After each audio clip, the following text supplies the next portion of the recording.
Hello everybody, welcome back to my channel. I am Gebo the Shaman, and today we are going to be, wow, my going to be looking at his newest video about aliens, UFOs, ETs, all that stuff, and the disclosure movement. So I haven't watched this video. It's like 2 a.m. here where I am. It's really late. If you see my baggy eyes, that's why. But yeah, so I'm just gonna react real quick. I popped on Kick to just stream real quick and we'll see what happens. Uh alright, so let's please do give this video a like, a comment, a share. Please do go on to Stephen Greer's channel. I will put the link in the description. Please do go to Stephen Greer's YouTube channel. His newest video is Report, breaking news, bombshell information the world is not ready to hear. Uh, student Dr. Stephen Greer's special report. Go ahead and give that a like, guys, please do. And leave a positive comment, and if you could share it around, give him all the love we can. Really appreciate when you guys go blow up other people's channels. Give them likes and comments and shares and positive feedback. Alright, let's get into it. Alright? Let's do it. So you Let me put on my headphones first. Sheesh. Alright, let me see here.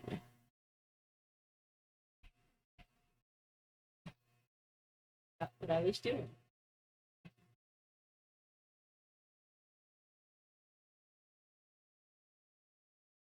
So you guys have no double feedback.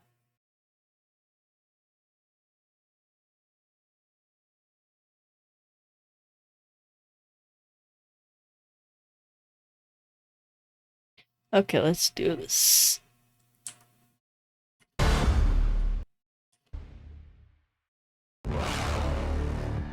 So you really have to have a select committee in the Congress and a special office in the White House to really master all this information and unpack it, and then take the action to stand down these malicious programs. And that is going to be a very heavy lift and a very dangerous operation. The only way you're going to get to it is somebody at that executive level that says enough is enough, cut the money off, bring these people in, let's go. Maybe just give them a threat, a very light threat. Let them know, like, this is not to be talked about any further. And if you do, something can happen. You're either on the side of the law or you're not. And if not, which we can prove they are, you strip them of all that cover. All we need is one to be accurate. And this whole concept of UFO crash retrieval non-existing completely falls apart. They're doing stuff for spite, they're doing stuff to protect certain individuals or certain industries, and it's detrimental to all of us. Oh yeah, people are all talking about World War III and all that. Well, if we don't change the trajectory we're on, we're going to be in a big problem. Nobody with any sense wants fortune and glory dealing with this. That's the mistake that they all make. Blake Cousins, along with Dr. Stephen Greer. Asymmetric Disclosure has made its world presence. It's available right now, streaming across the planet. The link is below. We're going to be getting into detail with regards to what's going on with disclosure as of right now, today, and the significance of asymmetric disclosure and the impact it's going to be making on the world as it's being seen right now by a lot. Alright. Yeah, guys, go ahead over to the link in the description here. Asymmetric Disclosure. I think that's asymmetricdisclosure.com. Go check it out. Go support the film. I already purchased it on Amazon, and it's really good. It's really informative and really good. Yeah. It's kind of scary because of, if we don't change something, then it's gonna, bad things are gonna happen. But you know, our ET friends don't want anything to bad to happen to us, even if they do take their anger out on the dark forces. Like, it's, you know, that doesn't have anything to do with us. A lot It's of my people, let me opinion. tell you, and it's available. So don't forget asymmetric disclosure. Check it out. We're here with Dr. Stephen Greer. We've got a lot of things to discuss today. But first off, Steve, it's good to be with you. Good to see you. Yeah, it's been a crazy ride the last few months. Oh, yeah, it's been a while since we last spoke. I saw you that you're in Mexico. You've been traveling across the planet, but Yeah. right, oh man, exciting times. First thing I want to ask though is asymmetric disclosure. You kind of dubbed the documentary that name. What's the significance behind the title and what it refers to in the film, asymmetric disclosure? Yeah, well, asymmetric means that it's not coming from the whole initiative for disclosure, which actually began in 1993 when I briefed the CI director for Bill Clinton, has been a citizen-led effort by people who are whistleblowers and intel sources for our organization, the Disclosure Project. So having founded the whole disclosure movement in the 90s, the way this has evolved is we're now at a position where major law enforcement are engaged, some members of Congress and people in the White House. But to really light a fire, let's say, to get this going, and this is true of almost anything that happens on the federal level, there has to be a asymmetric disclosure that comes from whistleblowers who come forward with increasingly definitive evidence and testimony, and preferably hard evidence. So as many of you know, there was a group that was teed up to do that late last year and early this year, prior to the inauguration of the new administration.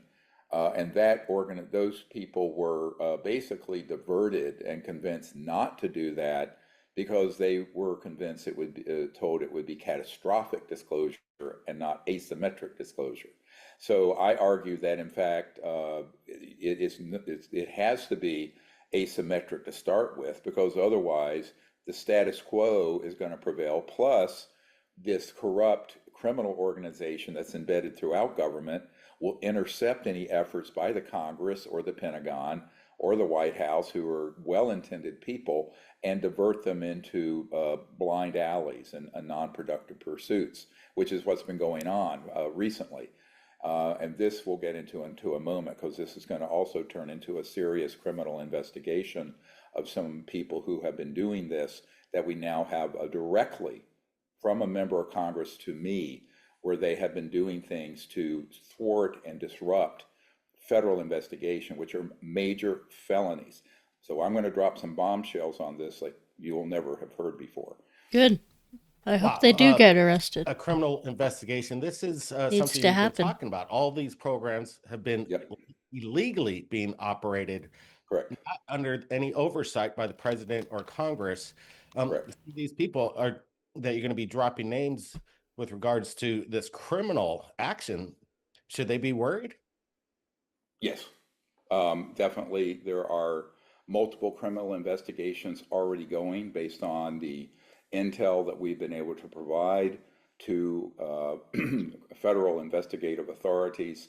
The conclusion is a big point, has been reached, that the operations, some call them legacy ones, have been going on for 70, 80 years, dealing with UAP, UFO, extraterrestrial reverse engineering, have been run illegally and are part of a huge criminal organization. In other words, what's commonly termed in federal criminal law a RICO, racketeering, influence, corrupt organization. That has been concluded by some members of Congress that I've spoken to, as well as by federal law enforcement. So Good. So glad, you know, it's like this whole thing with Epstein. It's like, geez, man, I kind of got blackpilled because of that, you know, because of that whole Epstein thing. I'm gonna let my cat in, but yeah, I mean, it's just like the whole thing is just stinks to high heavens. I mean, it's just like, what are we doing? We can't arrest people now? Like, we're just gonna let child predators just roam the streets free so they can, continue their sick behavior? Same thing with this. Same thing with, people just taking advantage of the government and not, abiding by laws and the things that they're supposed to be doing. Anyway, continue. I'm gonna let my cat in. This is very serious. The crimes range from murder and targeted killings, kidnapping, abductions, blackmail, bribery, embezzlement of public funds in the billions, if not trillions of dollars, murder, and treason. So that's the short list of serious crimes that have been committed by this transnational criminal organization, and they are very much aware that this is being I'm gonna back pursued. it up a little bit. The problem is politics. I'm gonna back it up a little bit. Embezzlement of public funds spoken to as that has been concluded by some members of Congress that I've spoken to, with UAP, UFO, extraterrestrial reverse engineering, have been run illegally and are part of a huge criminal organization. In other words, what's commonly termed in federal criminal law a RICO, racketeering, influence, corrupt organization. That has been concluded by some members of Congress that I've spoken to, as well as by federal law enforcement. So this is very serious.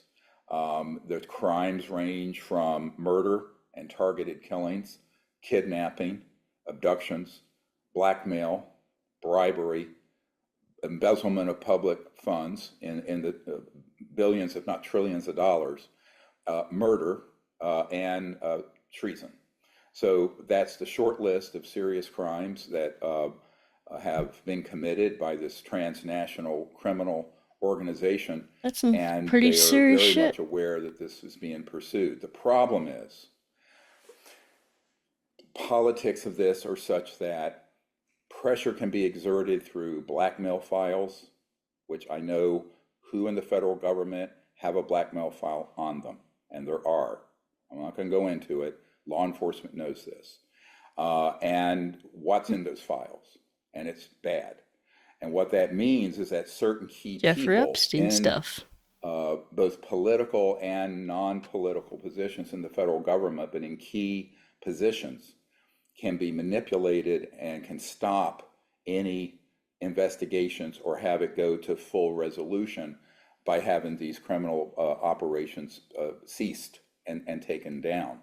So we're going to launch effective this week. I'm calling it the Campaign for Disclosure. And we kick it off with this film and another one that we're going to release in the fall. I'm working on with another group. And this is going to be a campaign that will then, we hope, lead to enough pressure to get this resolved, but also to get people to come forward and release what should have been released before January 20th, when the new president was sworn in. And that is a big collection, a cache of evidence and hard proof of all of this that they are in possession of, but were persuaded to hold it back. All right. So I think that the only way this is going to get resolved is asymmetric disclosure, which means a group of concerned citizens on the right side of the law and on the right side of history, to be blunt, moving and bringing this out that then forces the issue in front of the Congress and the White House and law enforcement, literally at the level of the Attorney General and the Department of Justice, where it cannot be swept under the carpet anymore. I don't think that, knowing what I know, and I can only talk about a little bit of it, being on the inside of all those efforts, that there is a big risk of it being diverted off into a dead end. And the only way that's not going to happen is that it squarely gets put out into the public, and that's going to take some very courageous whistleblowers, not just with testimony, but with the hard evidence. And I mean schematics, documents, proof, images, video, reverse engineering material, all that. Damn. Now, we're talking to people like that. That's But of course, pretty we know intense. that wet works or assassinations have been engaged. Luckily, we do know the names of the people in a certain executive level of a section of the CIA, as well as one of the major aerospace companies of the people responsible for these targeted killings. Those names have been turned over to law enforcement. This Ooh. is serious. And, we're Damn. talking extrajudicial murders in the United States. So these are serious allegations I'm making. I do not make them without having full knowledge of the wherefore and who and how. And so this, however, as atrocious as these crimes are surrounding the whole UAP issue and the secrecy that has evolved around it since the late 50s, frankly, could still all be stopped. Because let's not forget, Yeah, this dude is basically laying his sack on the table saying, I got your bitch. Yeah, he's just like, oh yeah, here we go. I got all the evidence. I got all the proof that we need to go after these fuckers. So good. I hope that he does, and I hope that it it works. Well, it sounds like like Justice Department's gonna be going after these people who committed some murders. I don't know. It sounds like this is relatively recently. It sounds like it was from high up people, like head of CIA, head of well, I wouldn't say FBI because Cash. I don't think Cash would actually do that. But CIA, NSA, all those scumbags. Continue. President Clinton back in the 1990s had Team Red. That was to do exactly what we're doing now after he got all this information from Project Starlight, which is the predecessor to the Disclosure Project that I was head of, and from people who I was working with back then. And it got stopped dead in its tracks. And most of the people involved were either killed or absorbed into this illegal transnational criminal organization, what I call the TNCO, that is this global operation running these covert programs, not just here, but abroad. So this is a global criminal investigation. And as a RICO, a racketeering influence corrupt organization, you can look up the RICO Act from the early 1970s. It was set up to take down the mafia, but it's used in other things where there's a larger corrupt criminal conspiracy that is of particular interest to the federal government. So That's that's what needs to happen. It is what's beginning to happen. But what we as So, just to fill you guys in, this Rico thing, well, you have, it's a combination of, military, it's a combination of corporations, defense contractors that all work together in a racketeering criminal organization structure. They'll, hide their secrets behind, oh, well, it's classified. Oh, well, it's a patented corporate secret. They hide their stuff behind this. And, even, the dark ops, the black ops stuff that they're doing. I mean, all of it, all of it is just obfuscated, hidden, and, it's a very easy, convenient way for them to hide their lies. So, what actually this RICO thing, racketeering career organizations, um, that fits perfectly with, that fits perfectly. So, oh, now the cat wants to go out, so she's gonna have to be patient.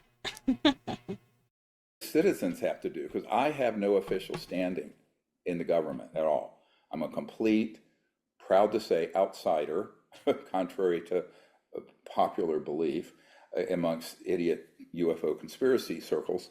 And the people are going to have to weigh in on this. But the way we do it is that we keep this pressure going in the media, with the films, with the podcasts, with information coming out, but also requesting these sort of whistleblowers with evidence to come forward now, because I can connect them directly to the federal law enforcement officials that can give them protection and immunity from prosecution and secure those secrets and that evidence.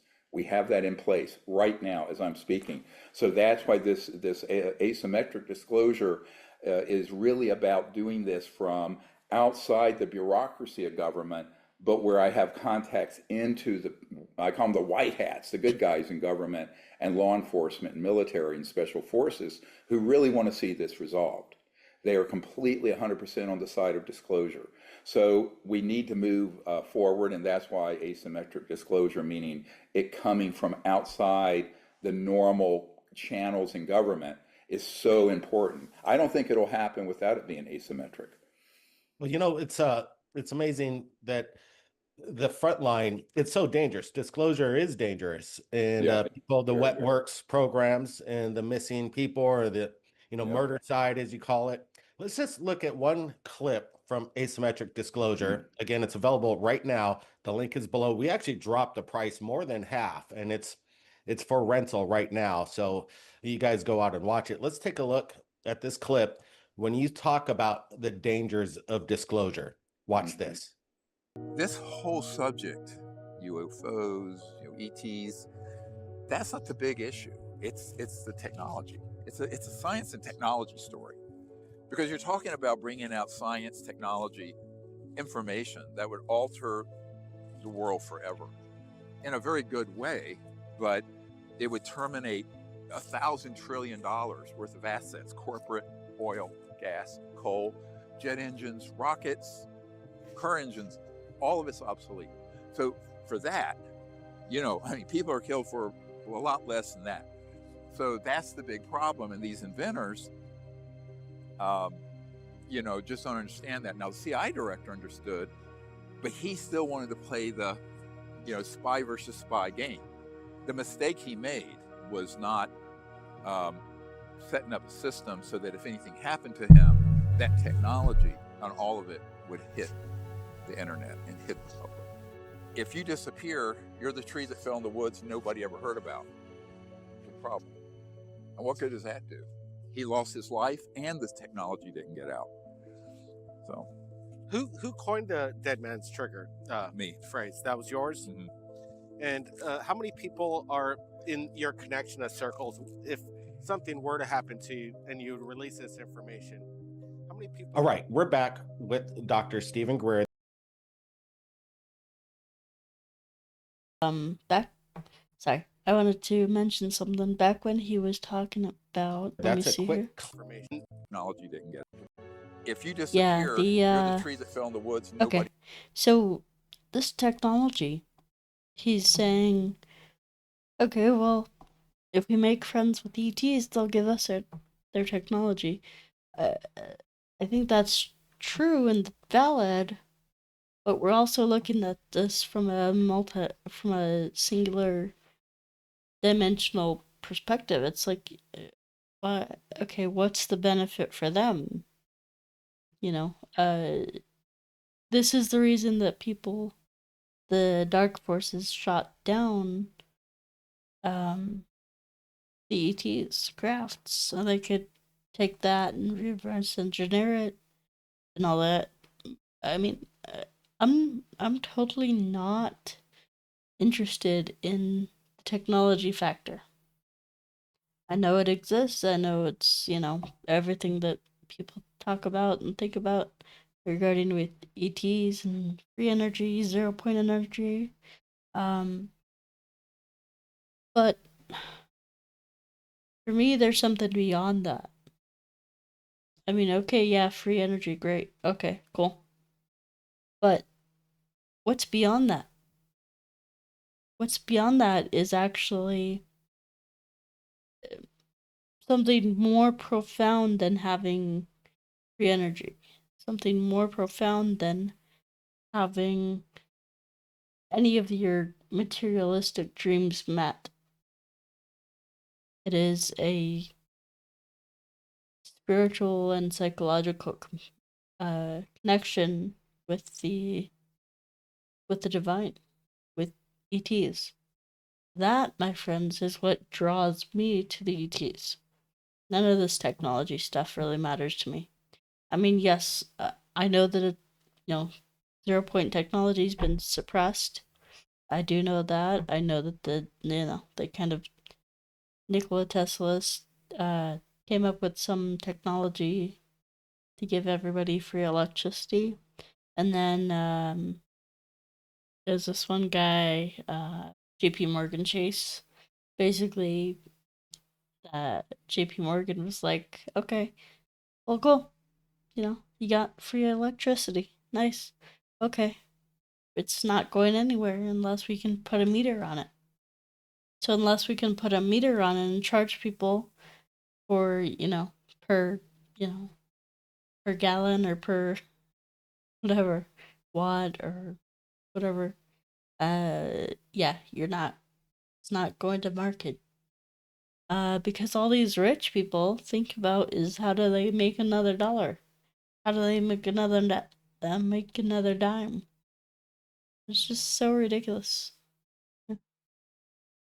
Just and the things that they've told me, the ETs, which I communicate with regularly on a like a daily basis, which is okay. This life is an illusion.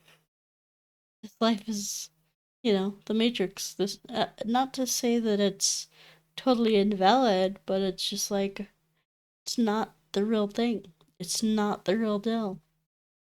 And here we are looking at, looking at the microscopic benefits of ET contact when you're failing to look up and realize the gigantic glaring thing that's staring you in the face, which is interdimensional living. Being a part of something bigger, like actually spiritually being connected and discovering who you really are.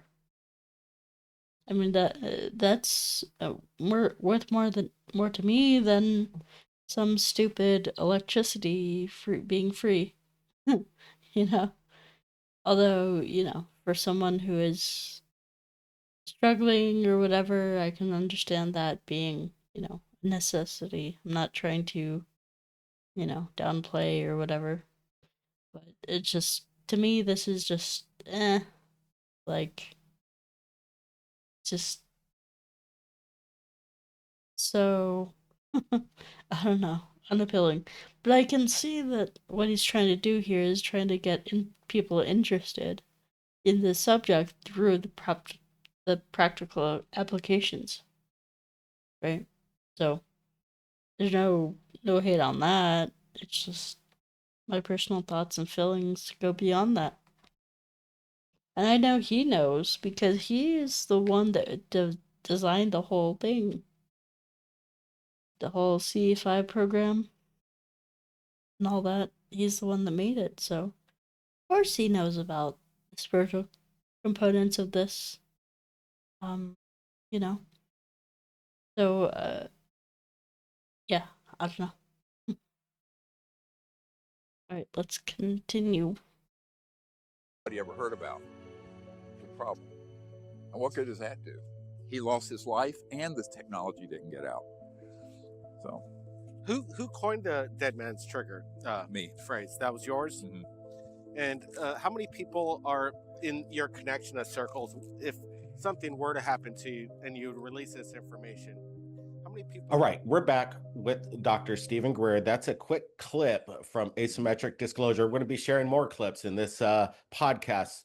And when you support and watch this, it supports disclosure and the efforts that Dr. Stephen Greer is going through. Let me tell you, it's not easy getting to the information and bringing forth the names. It's interesting. Just I think it was last night, Russ Coulthart, he now agrees with you. The Tic Tac is made by Lockheed Skunk Works. You discussed this in the documentary about these black budget programs working with exotic technology. What do you make of this kind of transition of Russ's statements now aligning with your thoughts on the Well, tic-tac? look, there are everyone's entitled to their own opinion, not their own set of facts. I'm quoting Senator Patrick Daniel Moynihan from New York from back in the 70s and 80s. I possess the facts.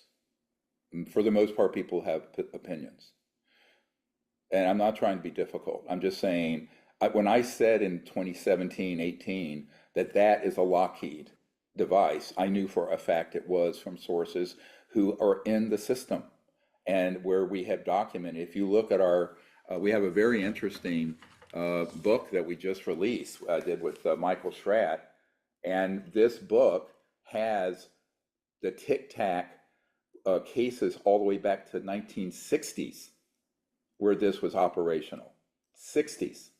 Everyone should get this from drstephengreer.com. It's available, and it's paperback and hardback, and it's an illustrated book of all these crash retrievals in major cases, right? So the other thing, and if you can hand me this, Raven, the briefing document for the president is also available. Now, some of it's redacted, but the briefing document is also available at our site, and it has all the key information that's been given to the Oversight Committee, Senate Intelligence and Armed Services, as well as the House Oversight and the White House personnel, very senior people. And that's available to everyone to read. Now it's about 350 pages. Obviously, most people in an executive level aren't going to read all of that, but we've also done a very short summary at the beginning of it. So that whole document, for the first time, we've made available to the public, and it makes a great compendium to asymmetric disclosure because it has everything in it. Now, we all know it's very politically incorrect to read, and nobody reads anymore, but if you are someone who likes to read, there's everything you want to know in there, including the list of the 150 some black sites and the key ones that have been used where covert operations and where aerospace manufacturing plants are located. It has everything in there that anyone would really want to know. The only thing that's been redacted from what was actually provided to the White House and key oversight committees was the list of names that are people who don't want to be known publicly, but are willing to be intel sources and whistleblowers privately. So I make a distinction between the relatively small 10% or so of whistleblowers who are willing to stick their necks out and be known publicly versus the ones who have come forward and whose backgrounds we've checked and want to give information. Those names are unredacted in the full briefing document. But obviously, and when people say, please keep my name private, I do. And this is what this looks like. It's available in hardback or paperback, and everyone should get this. It's a great read and compendium to the film, in my opinion, and really should be looked at together. Yeah. Let's both check out how thick that was. Jeez. It's available in hardback or paperback, and everyone should get this. It's a great read and compendium. Jeez. Like half an inch, that's a whole inch thick. That's insane. That's a large amount of information that was in the book. That's insane. I'm gonna have to get one of those from Dr. Greer's website, for sure. To the film, in my opinion, and really should be looked at together. Both all the information that's being put forth in this podcast right now. Absolutely, I urge everybody to read, to watch, to digest, because the information, it's so mind-blowing. You really got to study and take your time to wrap your mind about how big this is all. Huge story. It's the biggest story of mankind. This is what was kind of interesting in the documentary. And it plays out in real time where you're talking about the false flag invasion and this effort to scare the public and it would be Yes. this kind of look of ET.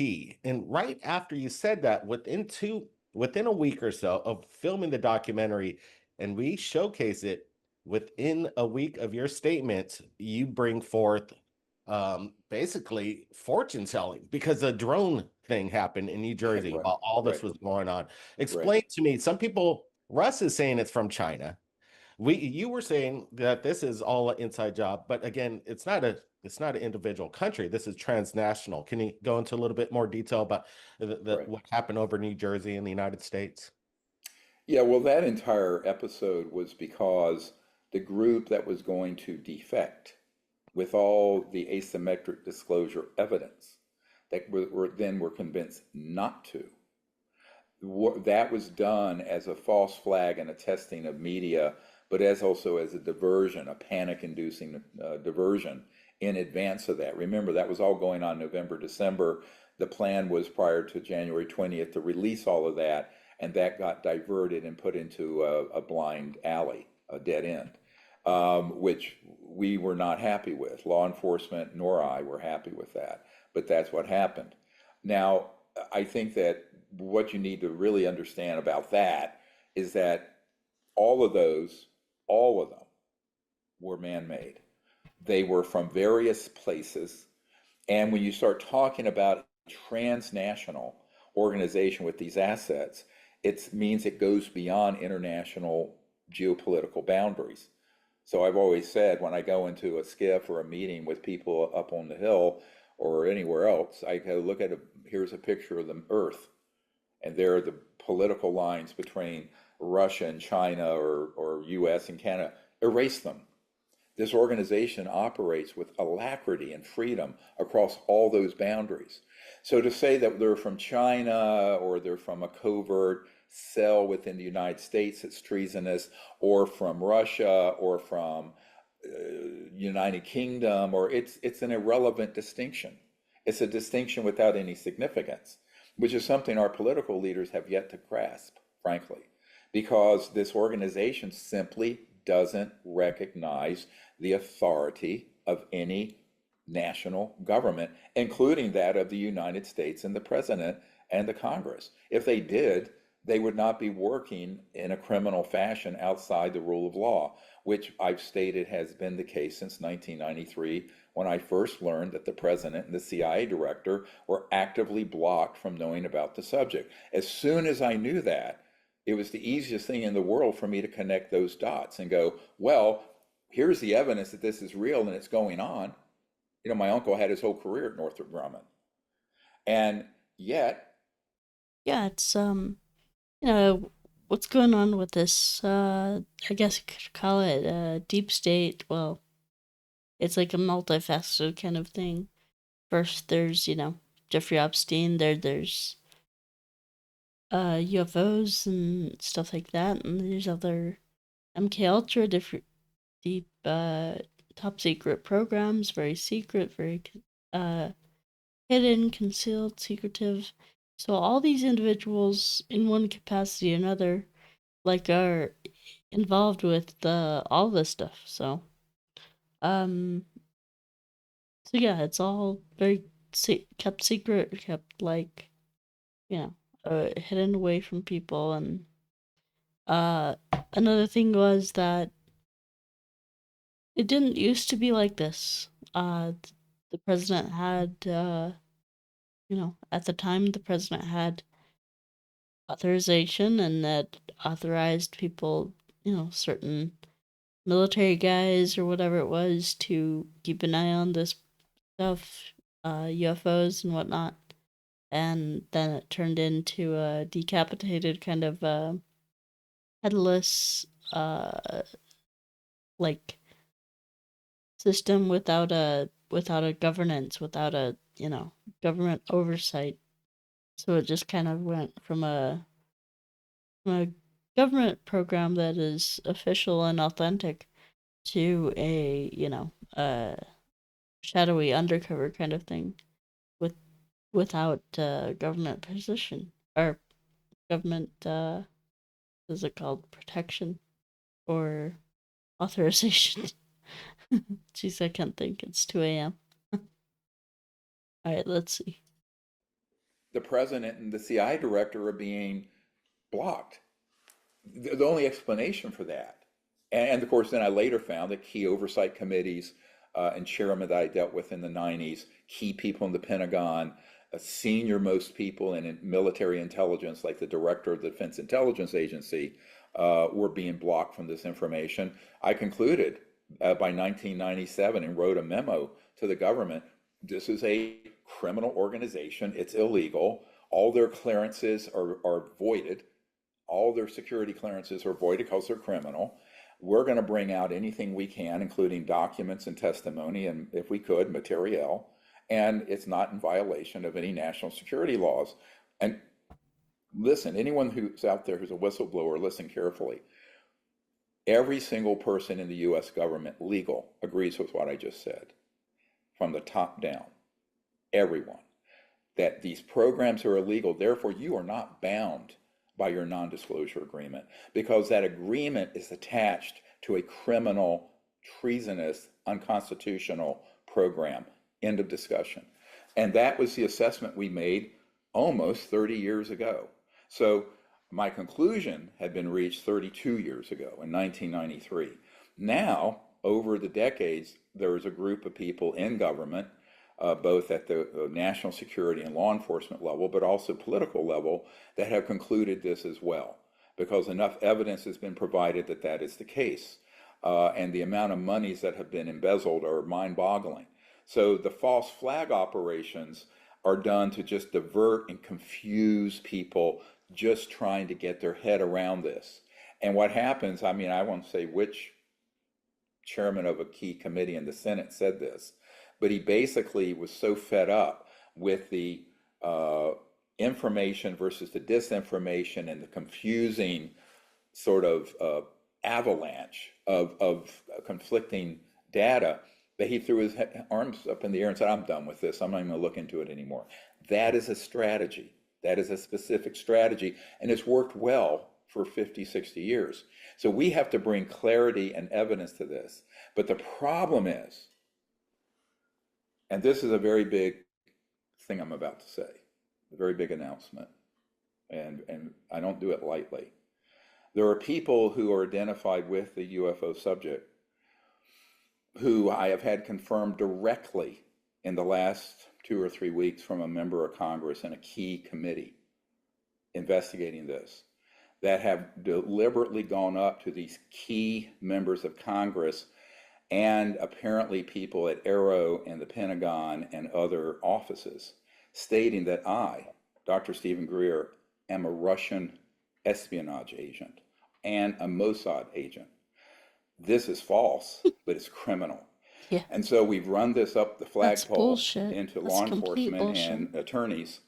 And the people, all of you listening will guess who they are, who have been saying this, are guilty of multiple federal criminal offenses, which have been referred to the FBI, and I am insisting be pursued and run to ground. What am I saying? I'm saying that the people who are going up to Capitol Hill and in the circles in the White House saying this have done so for the purpose of blocking the whistleblowers we have and the evidence we have from getting to the very people who have been tasked by the federal government to look into it. That is a major federal crime, each occurrence. So each time that has been said and done based on false statements of me being a Russian agent is a federal crime, and it's a major one. So that's all getting referred this week. In fact, it got referred semi-officially about a month ago. But at this point, we now have proof of it. Good for you, because man. I've had members of Congress confirm Kick their it asses. to people, both me and people on my team. Send them to jail. And so this then creates a serious issue, because the people who think they were going to just play ufology 101 child's play, and some of them are unwitting players, perhaps, and some are witting, knowing what they're doing. They're now in a world of trouble in terms of a federal crime, multiple federal crimes, because they have been facilitating the cover-up, lying to members of Congress, and influencing offices like Arrow and other offices, as well as key committees in the Senate and the House, and deterring them from being able to get to the truth by, in fact, there was a member of Congress I've worked with for a number of years who said to another member who I met with 2 weeks ago, who said, "Oh, you can't talk to Dr. Greer. We've learned he's a Russian espionage agent." Now, this is serious because what that is not about me. It's about the fact that I'm sitting on this mountain of evidence and whistleblower testimony, and it is precisely what the House Oversight, Senate Intelligence, and Armed Services Committees want. And it's precisely what the White House and law enforcement and Department of Justice want. And those people have gone in making up these false allegations, which are provably false. It's been checked out through intel and law enforcement. This is all completely false. And they continue to do this. So now, I've been watching this for a couple years. Let me just say this. And my attitude is, let's give them enough rope to hang themselves. Because these people are not just interested ufologists. These are people who are acting on behalf of a criminal operation, making false statements about the founder of the entire modern disclosure movement, me, to deter. I don't care about myself. I care that it has resulted in people being blocked from getting the whistleblower testimony and the evidence that they are asking for, because it put a chill through the system that if they met with me, they would be meeting with a foreign espionage agent. That is what has happened in the last while. Now, it's been going on a while. Now we have the proof and the statements from members of Congress that this is in fact what's been said. And this is a very big problem. I don't think they realize, these operators, how much trouble they're in. Yeah, I mean, he's a private citizen. He, no matter how public he is, like, he's a leader of a movement, sure, but he's also a private citizen. So the bar for defamation, saying that you're a Russian agent, I mean, come on, who knows where that's been used before? The Russia hoax. I mean, just come on. It's like so overused by now. It's like so retarded that they're trying to. I mean, that's literally the only thing that they could say about Trump, but that was not even true. Like they keep using the same playbook. It's like it's gonna work. It's not gonna work, dumbasses. But yeah, he should sue the shit out of them and find them, criminally liable. Wow. You're being attacked from all sides, and with the Well, background. that's been going on for 30 years. I mean, I expect that. When I talked to Tim Burchett, he said that he believed that there was a lot of people being sent to his office to give him disinformation, and they were actually put there for that purpose, to lead them down the wrong road. Let's Of course, I mean, you have people who we know have been doing this, like Elizondo and that whole crowd. Did you see that photograph that Elizondo put out, and he showed it to Congress, and it turned out, he said it was this big, massive flying saucer, but it turned out to be an irrigation crop circle, and he's putting it out as evidence. What do you make of? You should be vetting the information before displaying it. Let me give everyone a little history lesson. Back in the 50s, the CIA engaged Dr. Menzel at Harvard, a famous astronomer. And he engaged people who were amateur astronomers to throw pie plant pans up in the sky and take photos of them, claim they were flying saucers, and then come out and prove they weren't, because it would discredit the whole field. Look, this tactic of what you just described, nothing new under the sun. And if you go through this briefing document, folks, please learn to read. I don't want to sound like your school teacher or professor, but people need to read, and every word of it, because it's been curated, and these cases are in there. So again, I'm not dealing with conspiracy theories and speculation. This is a tried and true tactic and strategy that's been used since the 50s for 70 years. Let's take a quick look right here at asymmetric disclosure, the trailer. Guys, watch this. So So you really have to have a select committee in the Congress and a special office in the White House to really master all this information and unpack it, and then take the action to stand down these malicious programs. And that is going to be a very heavy lift and a very dangerous operation. The only way you're going to get to it is somebody at that executive level that says enough is enough, cut the money off, bring these people in, let's go. Maybe just give them a threat, a very light threat. Let them know, like, this is not to be talked about any further. And if you do, something can happen. You're either on the side of the law or you're not. And if not, which we can prove they are, you strip them of all that cover. All we need is one to be accurate. And this whole concept of UFO crash retrieval non-existing completely falls apart. They're doing stuff for spite. They're doing stuff to protect certain individuals or certain industries. And it's detrimental to all of us. Oh yeah, people are all talking about World War III and all that. Well, you know, if we don't change the trajectory we're on, we're going to be in a big problem. Nobody with any sense wants fortune and glory dealing with this. That's the mistake that they all make.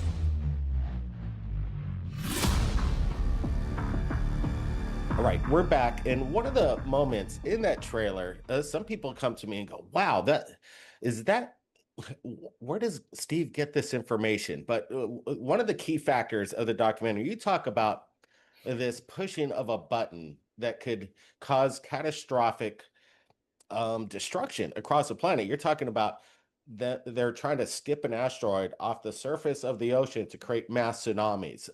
Can you get to what was that operation called? How'd you get this knowledge? Because that's an explosive part of the documentary, Asymmetric Disclosure. Well, you know, look, there's a whole, let's call them a whole basket of technologies that have been developed since the 50s that deal with mass control, gravity control, things like this. And we know that part of that organization wants to create worldwide chaos so that they can step into the chaos and create a sort of a global totalitarian organization that runs the planet. That's exactly what the warm-up 9/11 was, and I think COVID was largely exploited by those same interests that way. But this is the big one. Now, you know, being able to do what that I've had back in the 90s, I had an intelligence source who described that program where they could move an asteroid and have it hit or go near the Earth. But then, you know, back in about 2 years ago, or a little over, Jake Barber himself had been read into an operation like that, and he thought I'd be shocked. I said, no, I knew about this in the late 90s, and that there was an operation that had the ability to move that kind of object. In that case, the ETs came in and moved it out of the way. And so I always tell people, even though they're always being defamed and So let's just think about that for a second, guys. So the deep state has the ability to move a meteor to the Earth to skim past the atmosphere, causing tsunamis, causing tidal waves, causing thousands and millions of dollars of damage, lives lost, 100-foot tsunamis, and going like the day after tomorrow kind of thing. It's crazy. The fact that the deep state has this ability, and you didn't even know that they had that ability. So what else do you not know? It's like, what else do we not know? It's freaking insane. But thankfully we have our kind and benevolent ET friends that are always looking out for us. That just shows you how loving, how kind, how good they are. Instead of what the mainstream media or these dark forces would like you to believe, it's like somebody is actually watching out for you. Somebody actually cares for you. Somebody actually did something to help you without your knowledge. It's pretty pretty remarkable, you know. So you can't say that aliens are evil if they moved an asteroid so you wouldn't die, so I wouldn't die, so we wouldn't, perish. That is the epitome of love right there, I think. So continue.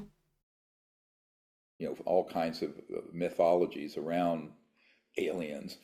In reality, they've saved our bacon more times than you can imagine, both in terms of preventing nuclear catastrophes, but also geophysical catastrophes. But here's a problem. What happens when our technologies reach the point of parity, as good as the ET technologies, and then we're forcing them out of the arena? Who's then protecting the Earth from these psychopaths, this transnational criminal organization? My information is that it's unlikely we're going to go 2 more years without some catastrophic events happening unless we get not only asymmetric disclosure to prime the pump of official disclosure and get the bureaucrats and the government people, engaged fully. So, that's just part of it. But the other part of it is that people always misinterpret. I've made the point for decades. The false flag operations began in the late 50s and early 60s. What do I mean? Go look at what we have. And again, this whole case is also in here. It's the Norton Air Force Base, where the air show, where there were Brad Sorensen was there, and was the 1988, and there were 3 man-made UFOs in this hangar in a compartmented area for this air show at Norton Air Force Base in California, which has now been decommissioned and closed. But those were from the late 50s, early 60s, because the components inside were all from the Mercury era, right? Like the Mercury capsule. And those had been out in space and around, not interstellar, but around the solar system. And they were the older models, and they were wanting more money to build the newer ones. Now remember, this is 1988. Those were from the late 50s, early 60s. So there have been UFO events like the Tic Tac and these others, as well as abductions, as well as false flag operations that are made to look alien that aren't, that launched in the late 50s, early 60s. So the psychological warfare part of the false flag began in the 50s. That's what's key. And now it's grown apace to where the technologies we have are so advanced, they're way more advanced than that clunky alien reproduction vehicle from the early 60s. We're talking about objects that would be almost indistinguishable from an extraterrestrial vehicle. And the people I know who have been on these retrieval teams, multiple different people, don't know each other.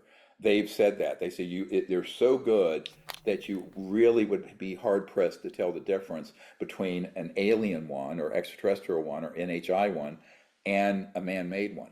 Well, this is dangerous because if the people in our mainstream Department of Defense and mainstream CIA and mainstream political operations don't know this, they could easily mistake a man-made false flag operation as an alien or NHI attack. And in fact, that is the master plan that they've been working since 1953 and 1954 for 70 years.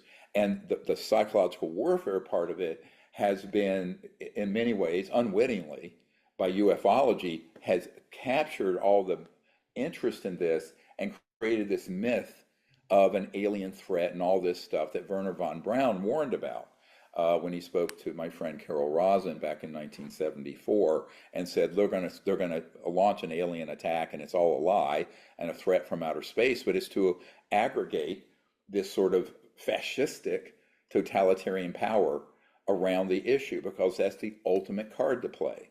It's the last card to play, is what she was told, the final card in this whole geopolitical game of bringing the world together, but not in a golden age of peace and prosperity and enlightenment, but in an age of militarism and totalitarian control. So,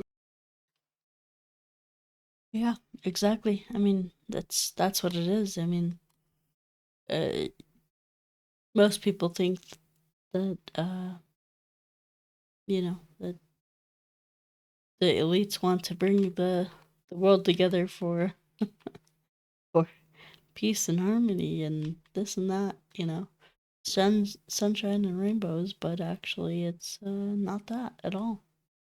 It's control. It is totalitarianism. It is fascism. It is communism. Communism, if you want to say that. It's nothing good ever for you. So, I mean, it's kind of crazy to think about, you know. But that's what you get when you have narcissists and sociopaths and all that. So we'll continue.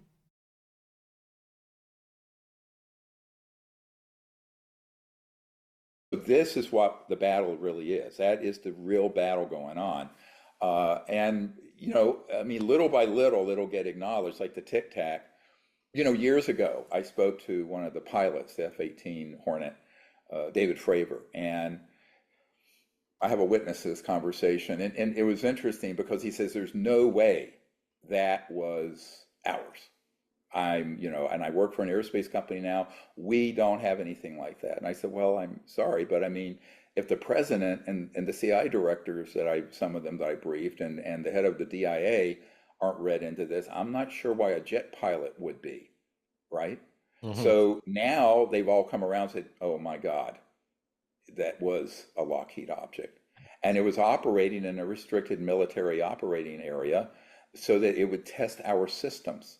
So this cabal of criminal operators do things deliberately in military operating areas to see how the mainstream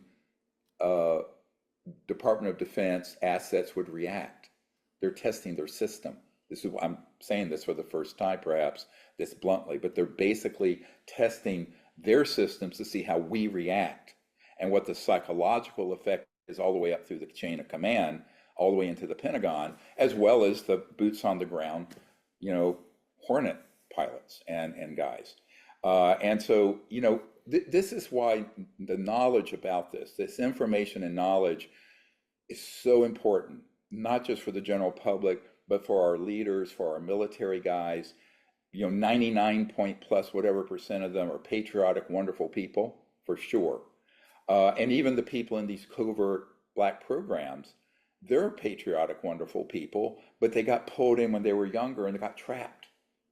This is why one of them said to me a couple years ago, thank you for what you're doing for those of us stuck on the other side.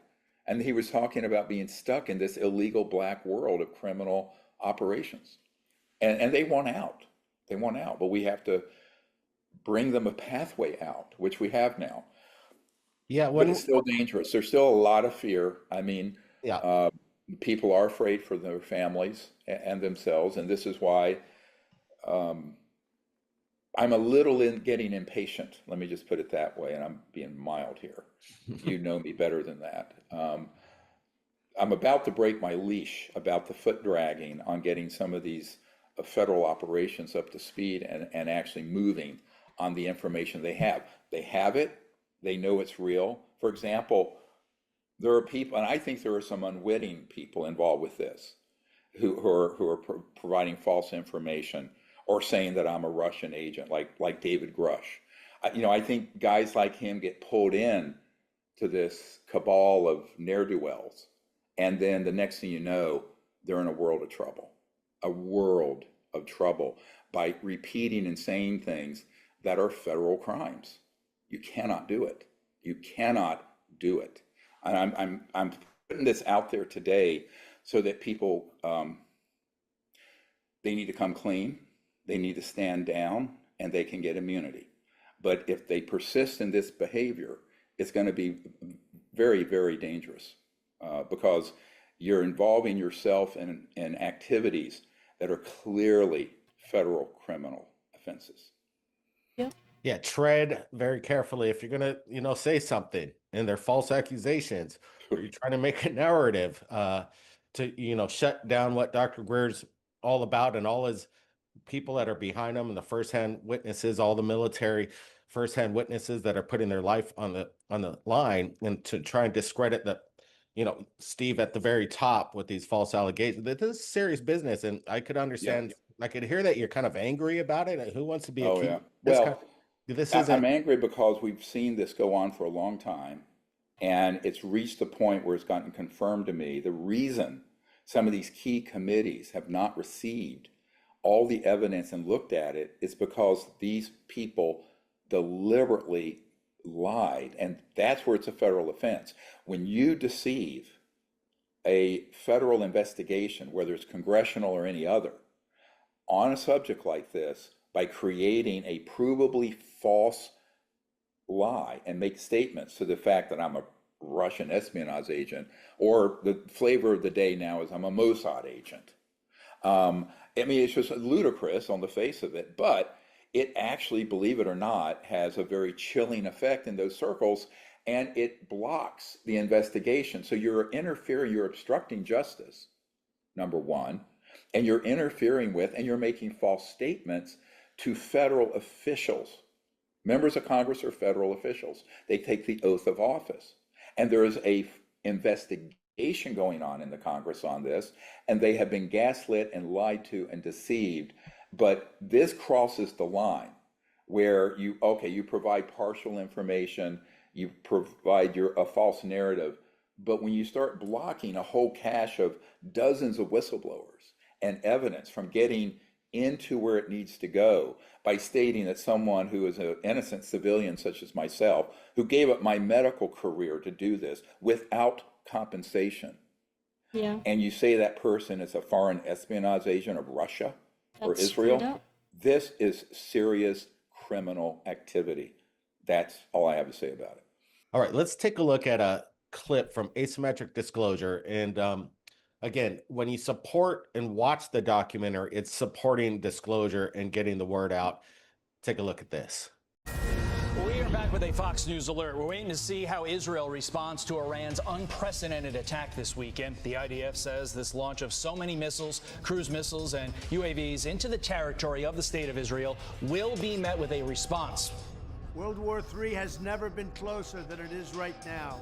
Oh yeah, people are all talking about World War III and all that. Well, if we don't change the trajectory we're on, we're going to be in a big problem. And the biggest one is the fact that there are covert programs targeting ET vehicles, and those programs are jeopardizing the Earth for sure. The U.S. military shooting down a fourth unidentified You know, high-altitude object guys, Sunday. I've really lost faith in Trump administration. I mean, I voted for him, but I mean, we he's warned really this for over 30 years. Werner von Braun warned about it. Been And, since I spoke with you last, I was first at thing a with the missiles and the second thing with the Epstein file. They just pushed it off like it was operations nothing. that are So actively ridiculous. targeting and, in a sense, hijacking ET vehicles with some very high-tech systems, and then moving them into an area where they're struck with electromagnetic pulse scalar weapons. All right, that was with regards to World War III. We're talking about it. There's a lot of tension in the Middle East, the United States, Israel, all this military action, a lot of deaths out there. Yeah, we're basically and we're on the acting verge on behalf of Israel, something not that America. can be prevented. But in the documentary, you're stating that maybe, there's no guarantees in life, right? So either we do it now and get disclosure and fix this planet, or we might be in some big trouble here. I think we're in for major catastrophic consequences of doing nothing. Now, one thing I was told back in the first year of the Bush administration in 2001, before 9/11, I was at a meeting at the University Club there down the street from the White House with a friend of President Bush, George W. Bush, and we were in there. Donald Rumsfeld was there having lunch that day and whatnot, and he said, "Look, here's the thing, Dr. Greer. no matter whether they're conservative, liberal, libertarian, when they get into the White House, they govern conservatively, as in, let's not rock the boat. Let's not disrupt the status quo. And that seems like a safe thing to do until you realize what the consequences are of doing nothing. And the problem is the analysis never gets to that level, because there are people who will go into the White House, into the Oval, or into the Situation Room or the PIOC, or into a SCIF and say, look, if this comes out, it's going to cause all these effects. It's going to be too much to manage. It's too big to let out. And let's just kick the ball down, the court, let someone else pick it up in the next term. Now, I've recently heard that said about the current administration. And I won't say more than that, except to say there's no way this is going to get kicked down to late 2028. I think we're going to run out of time to resolve these problems, but I don't think that the president and the Congress know this yet. I don't think the weight of this and the timeline of how long can you let a criminal organization engage in this kind of activity, including targeting and downing extraterrestrial vehicles with increasingly lethal and accurate quantum potential weapons that go beyond the speed of light, frankly. How long can that continue before the universe kicks back, right? And I think that we're in a situation where the leadership has been gaslit on this as well. That they continue, and I think even some of the whistleblowers who are going to come forward late last year, early this year, have been gaslit and misled. They don't seem to understand that, the time, you're not going to drag this out for another 70 years or even another 10. My information and the information from my intel sources that are excellent and current is that we'll be lucky if we get past 2027 with the status quo and this not changing. And specifically, let me be clear, what needs to be stood down and stopped immediately are the criminal activities involving targeting and destroying extraterrestrial vehicle and assets and targeting out in space, but also doing things on the planet that are very dangerous with these high-tech technologies, not just the asteroid problem, but other things that they're doing that we don't need to go into, but also victimizing innocent civilians. I've been at a couple of black sites where they target ET craft, where on occasion they hit a civilian private airplane and kill all the people on board, and it crashes. And they take the bodies and incinerate them and the craft to powder. And then through cutouts, they make a missing person report. This has happened many times. So, everyone talks about, the aliens are a threat to air safety. No, they're not. They know how to navigate. Yeah. So, by the way, guys, he makes a distinction between aliens and civilians. Saying that they shot down a plane of individuals and then, or turn them into ashes or something. I just want to say, ETs are civilians. There's no ET military. There's certainly, there's no formal military. There's the what do you call it? The mantis beings. Those are Martian, martial beings. They will protect and defend all that, but they're not looking to go out and conquer or anything like that. They are looking to protect them.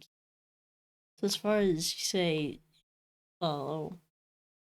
didn't impact civilians, well, it certainly, whenever you're shooting down crafts, it certainly does impact civilians, which is civilians. They're not they're just like us. They're not anything different. Come on. Anyway, so let's see. Around a 737. Come on. The real problem are these covert programs.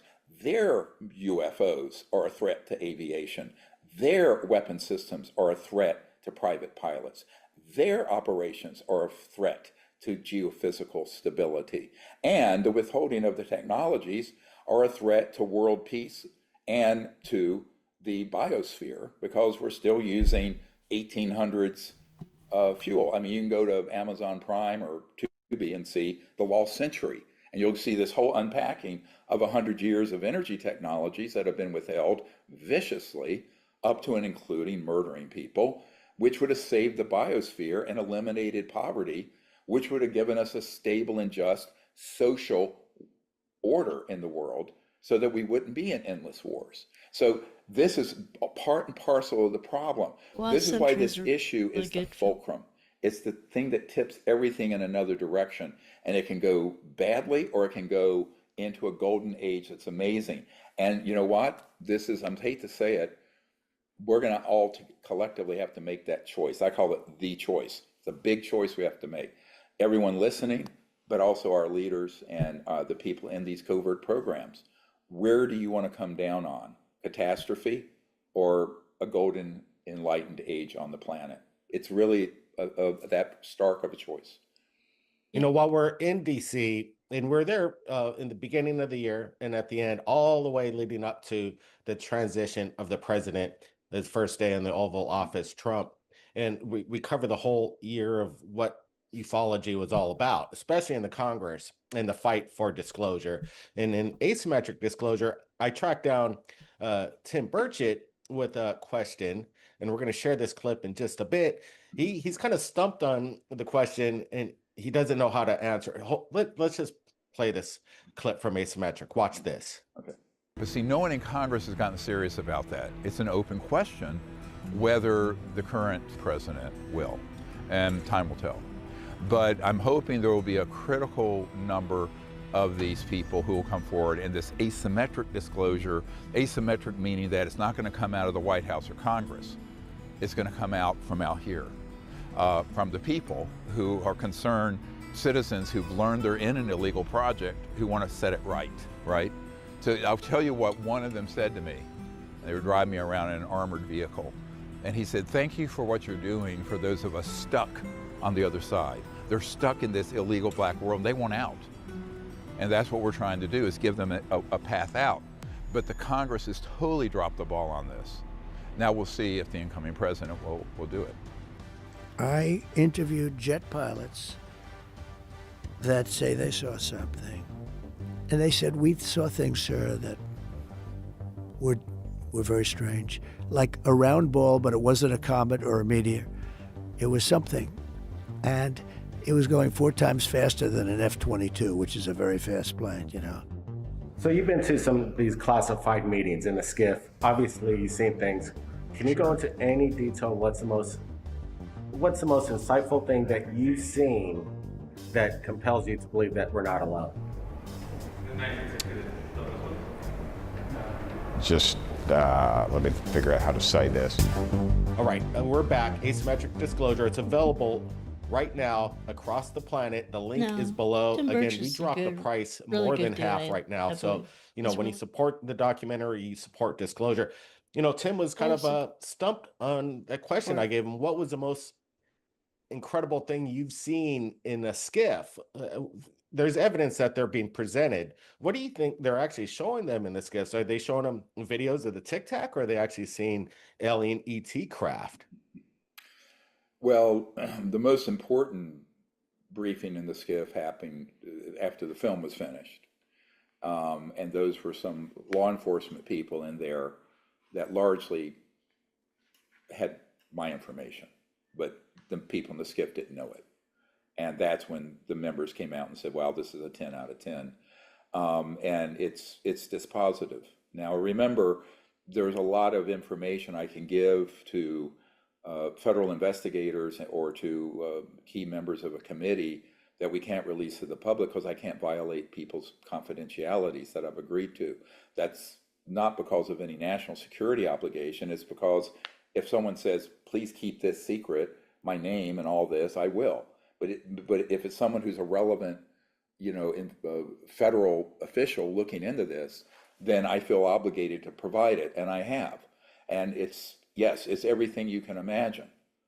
It's the sites, it's the craft, it's the bodies, it's where these operations are. It's what the man-made craft are capable of. It's what the ET craft actually look like. And frankly, if you read the briefing document and look at this, which is every person who's a named person involved with crash retrievals and what have you going back 70 years, you're going to see that fleshed out with a whole bunch of more information, but also with current information about who's creating criminal activities and where. So there's a lot. Now, one of the things I've said to them, and now they agree with me, the members of Congress, don't do this in a skiff. You wouldn't afford a top secret setting to the Gambino family that's selling heroin, right? Why? I mean, or, you know, if it's a criminal operation, why do you afford them the courtesy of this being disclosed in some secret way? No, it should be out there in a public open hearing with subpoenas. And I have said that if you don't have subpoenas and an open hearing, you're wasting your time. You might as well refer all of this to DOJ and FBI and sick them on it, because it's basically ineffectual. So that's the other thing. Everyone listening, you need to write to your senators, two senators and your member of the House and the president, and say, this should be open hearings and it needs to be openly disclosed, because the people have a right to know. Yeah, I mean, you remember, wouldn't put Jeffrey Jeffrey Epstein in a skiff, would you? Today. I mean, it's the same thing. Eisenhower, when he gave that Just dumb. final speech, "Beware the military-industrial It complex," one of the things he legitimizes said was that only an informed citizenry, can prevent Let me back it up a little bit. the loss of democracy. I've been saying, I'm out on a limb saying a lot of this today. Eisenhower, when he gave that final speech, "Beware the military-industrial complex," one of the things he said was that only an informed citizenry can prevent the loss of democracy. So, you know, he's right. He was right in 1961, the day he left office, because, by the way, he had been betrayed by this cabal. That's when it all went illegal back in the late 50s. And Eisenhower was shoved aside. Kennedy was shoved aside. They then killed Kennedy. They killed RFK. They killed Marilyn Monroe. They killed Forrestal. And they continue to kill people. And what I keep saying is, where the hell is law enforcement? Now, I've been saying this for 30 years.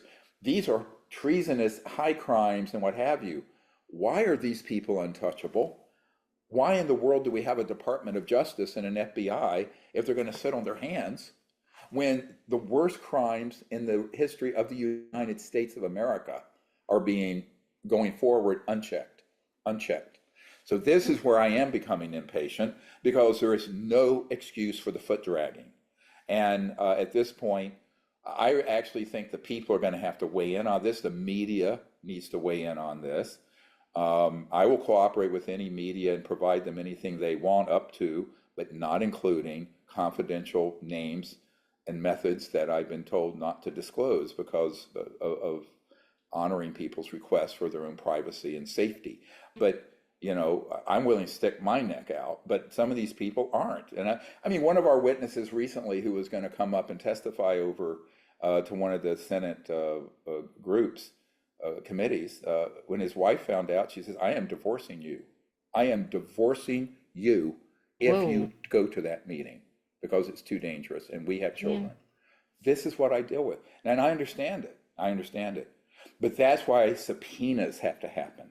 That's why there has to be federal interrogation where the people are interrogated and then they don't have a choice, right? Right now, the only people who are coming up are people who are willing to stick their necks out, who are enormously courageous people. I have 3 new whistleblowers coming to DC next week, and we're meeting and we're doing a whole thing. But it's risky, and they're scared, and they have PTSD over it. They really do. And I understand that. I mean, but it's got to happen. But this is why there needs to be subpoenas, because then I have to. So then if a family member or someone says, oh, well, I'm going to divorce you if you give the testimony, they go, well, I have to. So this is called, you have to compel the testimony. You have to compel the evidence. People holding this evidence, you compel it. We're out of time to go, pretty please, will you do this? I've been doing that for 30 some years. Now it needs to be, you must do this. We need that document. We need the schematic of that underground base. We need that data on the material. We need all this operational detail, and they are compelled by law to do so. And if they don't, then they are colluding with a criminal conspiracy. That's what RICO is. So let me explain RICO a little bit.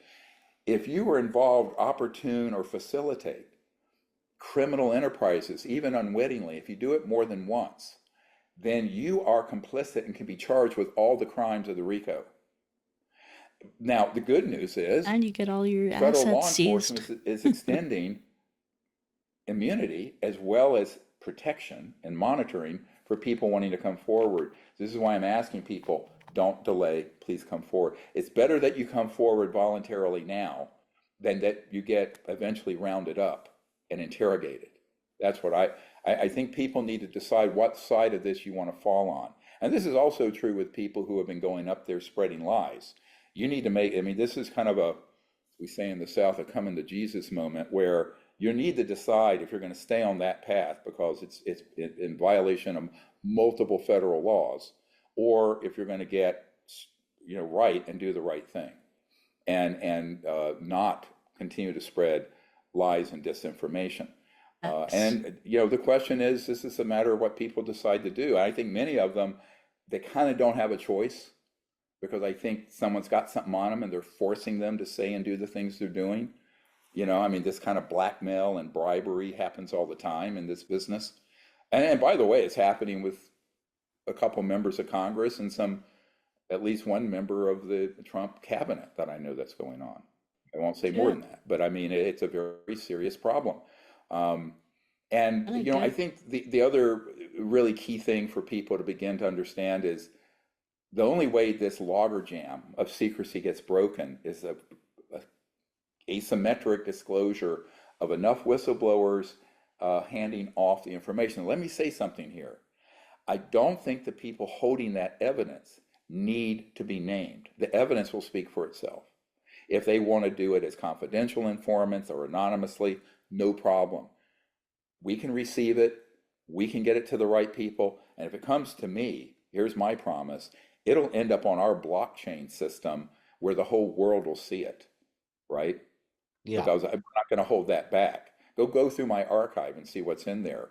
Most people have it. If you go to Disclosure Project Intelligence or dpiarchive.com, you'll see everything everyone thinks they're asking for. It's already in there. Yeah, you don't sit on it. By the way, guys, that's an excellent resource. dpiarchive.com. You go ahead and sign in there. You have to enter your email, password, or whatever. It is protected by those credential sign-ins. So it's not like just an open website. You have to sign in. But the information that he has there, it's just so amazing. I really encourage you guys to go check that out. It's just really cool. Amazing stuff. He has pictures, videos, all kinds of evidence. He has, a crap ton of documents in the archive, stories about for example, the Roswell incident, the different testimonies from different whistleblowers, military, and the CIA, and different areas, and it's just really cool because they're a really really cool resource to check out from time to time. I know I've gone through there and I've read a lot, and as much as I've studied that resource, I've only tapped into 1% of it so far. It's just like a treasure trove. It has so much, so much within it to check out. So go over there, check it out. I encourage you guys to do that. You put it out immediately. Yes. And, that's how you roll the blockchain system. Disclosure Project Intelligence, or dpiarchive.com, you'll see everything everyone thinks they're asking for, it's already in there. Yeah, you don't sit on it. You put it out immediately. Yes. And, that's how you roll the blockchain system. Well, is but that protection also helps itself. keep you alive, right? Yeah, it's protection. It's like you start. It's so that let me my say another precious thing, right? I know people holding this kind of evidence and they think it's dangerous to hand it over. No, it's dangerous for them to hold it. Yes. Okay, because nobody knows who they are. A lot of people know what we're doing, but if it's out there publicly, then it de-targets them. This is the concept that is very hard for people who live in that world of classified information, where they've been brainwashed to keep this secret, even though it's an illegal classification. Secrets totally die illegal. in the dark. Is that they have to keep it so secret. But by having it, but wanting to move it forward, but being half in and half out, they're actually at great risk. Whereas if it gets put out there, it doesn't have to be attacked. No one actually cares about the individuals. They don't. No one cares about me. I don't care about these disinformation agents saying I'm a Russian agent. I don't know them personally. I don't care. People care about the mission. They care about the mission of secrecy and running the earth into the direction of a totalitarian superstate versus disclosure and moving into another direction. That's what they care about. And so if you were to turn over through asymmetric disclosure this positive evidence, you don't have to have your name attached to it. Why? It can be just on the evidence should speak for itself if it's that clear. And we're talking documents and images and not vague stuff, right? Clear. And we know that people have that. Now the question is, will they do it because they know they're tracked and perhaps they're worried they'll be killed or their families will be? But this is where they need to connect to me, and I hand them over to the protective detail and to the law enforcement people. Because what's set up is that if anyone moves on any of these whistleblowers we have, that's going to be caught red-handed. We have this, I won't say more than this because it's OPSEC, operational security. Anyone who pulls a stunt like that will be caught in real time and arrested. Listen to what I just said. Damn. So that nasty That's insane. business, that's now being tracked. Anyone who approaches us, they're put in that system, and they are gonna, anyone who tries to pull a stunt like that, it's gonna be caught in real time. I'm not gonna say more than that, but the system is in place to do it. All right, let's once again take a quick clip right here at asymmetric disclosure. Guys, watch this. I've concluded that since there's no bandwidth in the Congress at this time to be able to do proper hearings, because what you saw recently was just a dog and pony show. It's ridiculous. Anyone who would look at the 2001 Disclosure Project event, you'll see 22 witnesses, every one of them more substantial firsthand than anyone who was up here recently on Capitol Hill. So, you know, everyone in my world are going, and particularly the military and the top secret whistleblowers are going, this is just ridiculous.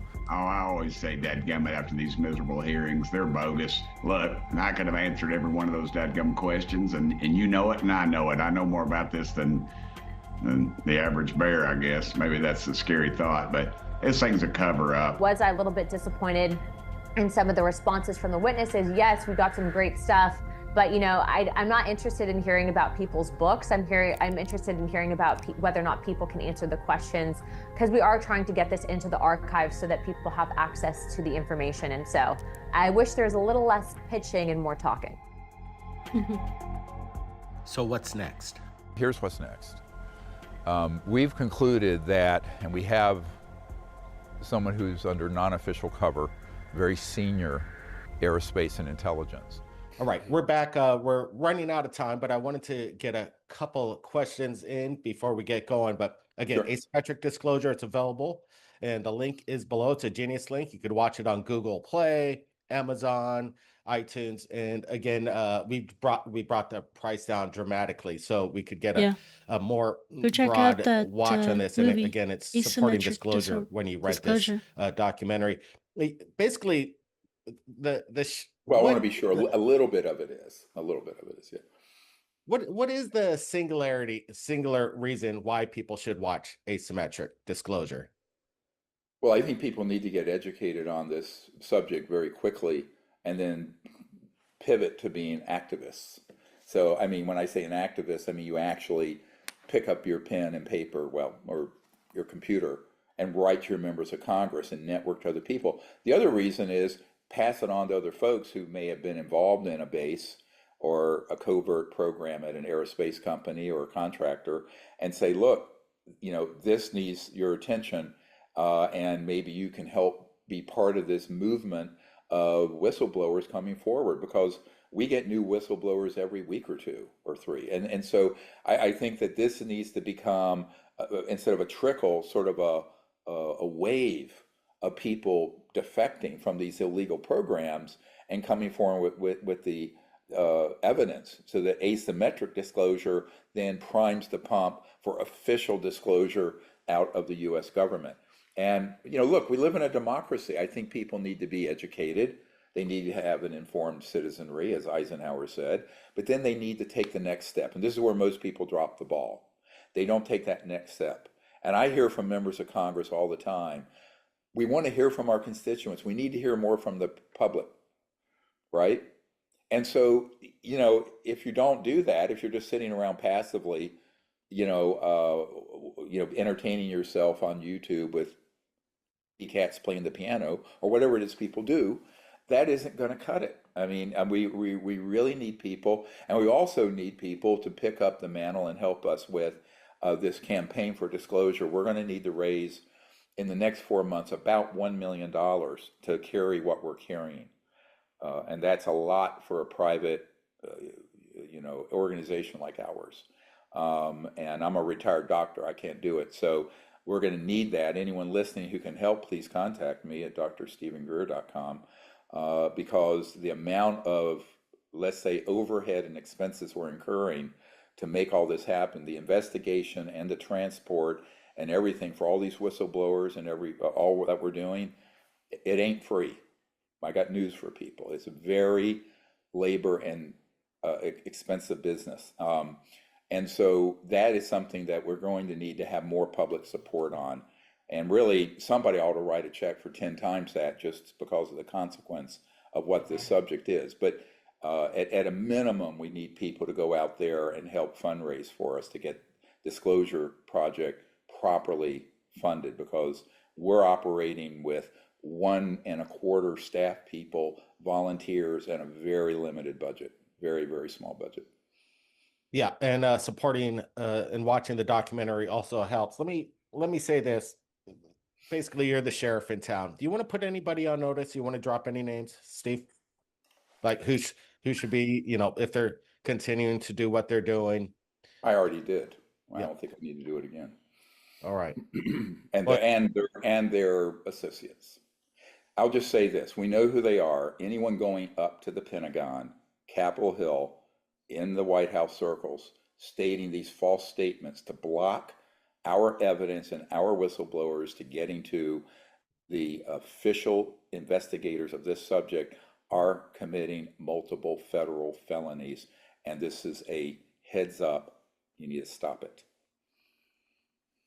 Any last words, Steve? Ooh, get the asses. No, I'm Arrest just saying right now things are going very quickly, and a lot of it I can't go into publicly, but there's wonderful movement on the investigation, law enforcement, criminal investigation side. Huge, but it's all very, very quiet.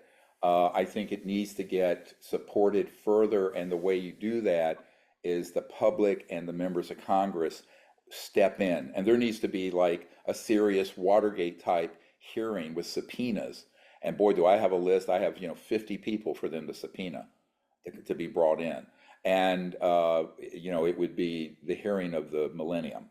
But that is the way that happens, is that the public and the media are going to have to start covering this in a way commensurate with how serious the situation is, and it's a very serious situation. So I would say we need all hands on deck, and we need all the help folks can offer us. Appreciates you, Steve, for being on the front line. Again, you're being attacked, and nothing's new there. But again, trying to attack you, and then by default and proxy, prevent these people, these whistleblowers, and the evidence that they have to come forward to Congress and stop that potential, flood of information. Yes, and is criminal. That's the red line that got crossed. Yes. When you make up a serious allegation of someone like myself being a foreign Russian espionage agent in order to chill the investigation by members of Congress and other departments of the federal government, that is, I want to be clear, you can call me every name in the book. Doing that with that intention and result is a felony each occurrence. And it's already been referred to law enforcement for investigation. I'm really glad that we addressed these situations and these accusations against you in this podcast today. And I want to remind everybody, asymmetric disclosure, it's available. The link is below. We're going to share one more clip along with the trailer. Take a look. So you really have to have a select committee in the Congress and a special office in the White House to really master all this information and unpack it, and then take the action to stand down these malicious programs. And that is going to be a very heavy lift and a very dangerous operation.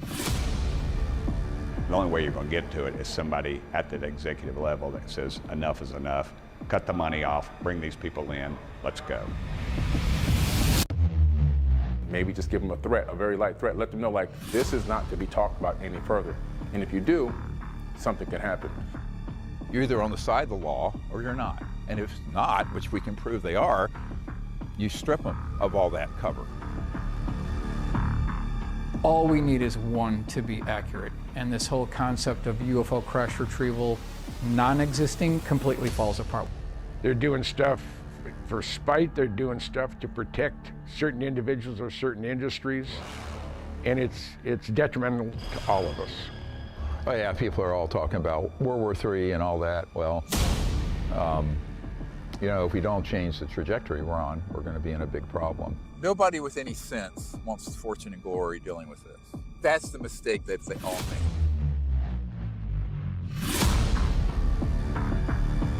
All right, we're back with Dr. Stephen Greer, and let me tell you, Asymmetric Disclosure, it's a documentary of the year. I urge everybody to watch it. Stephen, you be safe out there. Where are you, in Virginia at the moment? Yeah, at my farm out in Virginia. I'll go into D.C. later this week, yeah. All right, well, safe travels, and okay. Keep your head up. You're doing all right. great work over there. I know it's not easy, but okay. Let's all keep right. in touch. All right. Thanks, everybody. Bye-bye. All right. All right. Thank you all for watching. Yeah, go over to Stephen Greer's channel. Give him a subscribe, a like, a share, a comment, positive comment, preferably. Yeah, he's Dr. Stephen Greer. Go check him out. Oh, you can't see it. Dr. Stephen Greer. And it's called Breaking News, Bombshell Information, World is Not Ready For, Dr. Greer, Special Report. So, yeah, leave a positive comment and all that good stuff. And, including as liking this video that you're seeing here at Gebo the Shaman Gebo the Shaman on YouTube. Yeah, some interesting stuff, guys. It's been interesting, I feel like this video took a while. They took their time, they went over things thoroughly. So yeah, just crazy stuff. I sometimes wonder if they, if the deep state or whatever, whoever has these technologies, is, how far along they are, and, what they plan to do with this technology. It's like, okay, well, good for you, you found something else, but what are you going to actually do with it? You going to hurl another meteor into us, or are you going to, push the Earth a little bit into, the sun, a little bit out from the sun? Like any kind of, minor adjustment like that from the deep state could really screw us up. Our climate, our, just the way the earth is, crazy stuff. All right, guys. Well, I love you guys, and we'll see you next time. Take care. Bye-bye. And subscribe, like, share, all that good stuff, and we'll see you later. Peace.